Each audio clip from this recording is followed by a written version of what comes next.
Another question from Peg. At what point do you know that it's no longer fun? When did you know you were addicted to drugs and alcohol? Okay. I personally knew when I was pretty young, probably 25 or 26. And I knew that I was having problems with alcohol at the time. I hadn't been introduced to drugs at that time. But I knew that I was having problems with alcohol when I would drink copious amounts and get violent. And I didn't get violent. I guess I didn't get violent all the time simply because sometimes I just fell asleep. And I'd go out, and if I was working and it was payday, there's an interesting thing about me and going out of a night drinking, or whether it was to a nightclub or to wherever. No matter how much money I had, I always had exactly the right amount. Because when I got home the next day, I never had any money left. So I can only extrapolate from that I always had the exact right amount that I needed for that night. Of course, I'd have to go hungry for the rest of the week. That's when, that's a really good indicator that you've got a problem with alcohol. When you're buying alcohol and not buying food or not looking after yourself. I was a little bit later in life when I was introduced to drugs, and it was an immediate addiction for me with drugs as well. Heroin, cocaine, amphetamine, gooey, speed, hammer, the whole lot.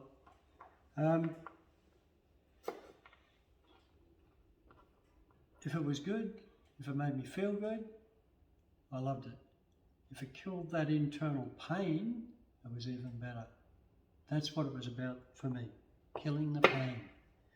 Killing that pain of reality, of every day, that shame, that guilt. And guilt was another part of it. Often when I woke up the next morning and I had to go to work, I was just so full of remorse.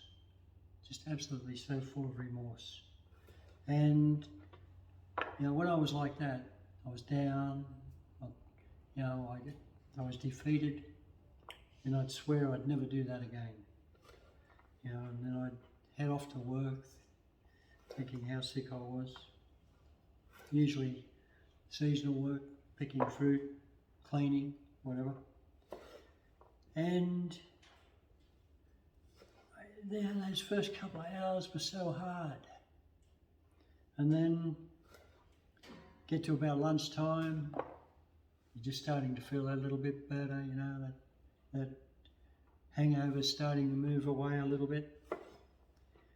And just about mid-afternoon, you're starting to feel good, and you're thinking, it's not that bad really, I might go to the pub and see if I have a few beers. And you knock off time, you've borrowed $20 off someone,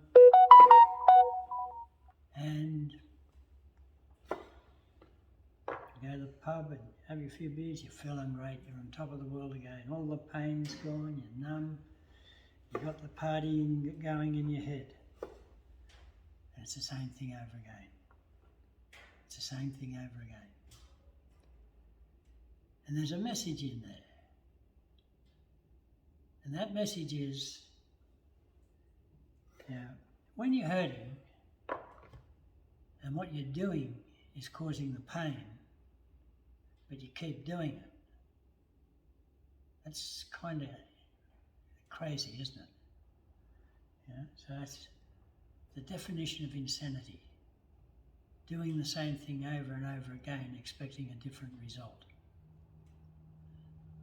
You know, I don't know what result I was expecting each time I went and started to drink, or use drugs for that matter. But I was, you know, it wasn't good for me. So again, that was something that had to go in my life. If I was going to change who I am, it had to begin with the thing that was doing the most damage for me, and that was drugs and alcohol. So I made that decision not to drink anymore, not to use drugs anymore, and you know, just for the heck of it, I threw in cigarettes.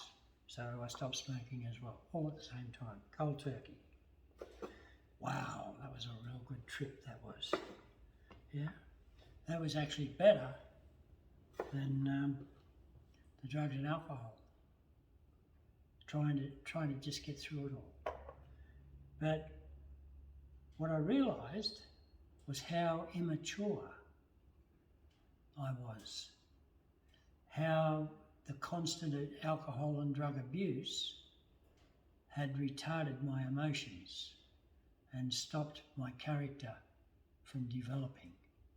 So one of the challenges for me once the drugs and alcohol had gone was to rediscover who I was, to introduce myself to myself, and then start to build a new me.